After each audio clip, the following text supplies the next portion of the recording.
बिस्मिल्लाहिर्रहमानिर्रहीम। Dear well wishers, professor Saifur Rahman फिर आपके सामने। डियर वेल विशर, आज कुछ खबरें हैं जो मैं आप तक पहुंचाना चाहता हूं। एक तो ये है कि जो प्रपोजल थी लीक पेपर के बारे में, उस पर गौर व फिक्र अभी जारी है और मामला रिव्यू कमेटी के हवाले कर दिया गया है। अल्हम्दुलिल्लाह नए चेयरमैन आ चुके हैं और वो भी सब पहलुओं पर गौर कर रहे हैं। उनके सामने दोनों ग्रुप्स के जो है प्रपोजल मौजूद हैं।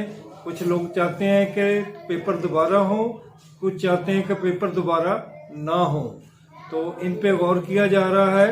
मेरी जो पर्सनल रिक्वेस्ट वो ये है कि कम अज़ कम जो फाइनेंस में सीटें थीं उनके मतलब, और जो एंटी करप्शन के हवाले से सर्कल ऑफिसर की सीटें थी उन पे खसूसी गौर किया जाए।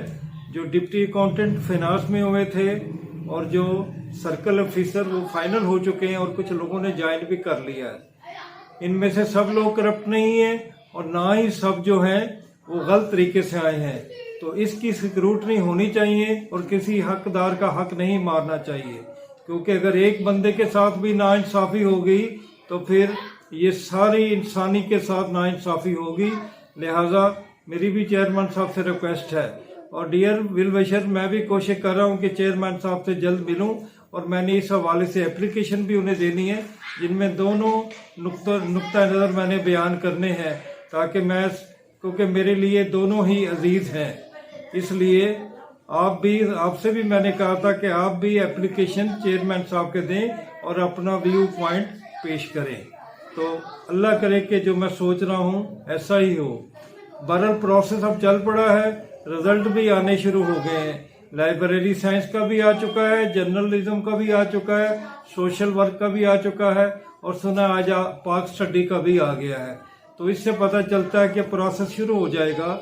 इसके अलावा जो खबर है वो ये है कि पहले जो रुके हुए पेपर हैं इस्लामिया तो उर्दू, इंशाल्लाह वो पहले होंगे, क्योंकि बाकियों के मामला अभी लटका हुआ है तो उस पर वक्त लग सकता है। अब मैं पीएमएस की तरफ आता हूँ। पीएमएस मैंने पिछली दफ़ा कहा था कि नवंबर में पॉसिबल है।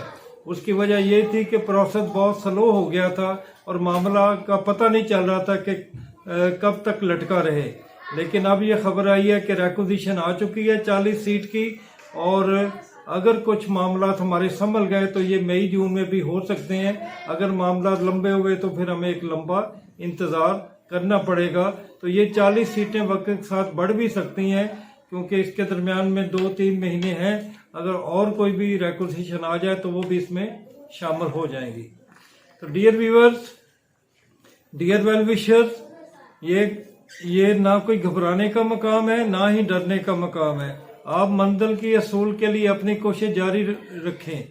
मंजिल पे पहुंच जाना से बेहतर है कि आप मंजिल की हसूल में लगे रहें, क्योंकि जो सफ़र और मंजिल की हसूल की कोशिश होती है उसमें दीवानगी होती है, और इस दीवानगी को ही आप अपनी मंजिल बना लें और ज़िंदगी में छोटे छोटे ऑब्जेक्टिव हासिल करते जाएं, और यही जो ऑब्जेक्टिव है इंशाल्लाह वो आपकी आखिरी मंजिल तक पहुंच जाएंगे।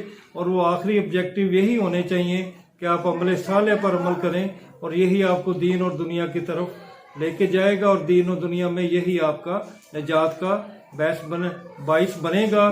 तो आपने इस पे अमल करना है। आखिर में मैं एक शेर PPSC के नज़र करता हूँ कि वो कुछ इस तरह है। ये आपकी कैफियत को बयान करते हैं और मेरी कैफियत को भी बयान करते हैं। सितारे इस कदर देखे कि आंखें बुझ गई अपनी, सितारे इस कदर देखे कि आंखें बुझ गई अपनी, मोहब्बत इस कदर कर ली मोहब्बत छोड़ दी हमने। तो अल्लाह आपका हामी व नासर हो। मेरे लिए भी दुआ कीजिए और मेरे चैनल का भी ख्याल रखें और मेरे साथ लगे रहें, जुड़े रहें। इंशाअल्लाह एक दिन सब खबरें जो हैं वो अच्छी मंजिल की तरफ जाएंगी। अल्लाह आपका हामी व नासर हो। खुदा हाफिज़।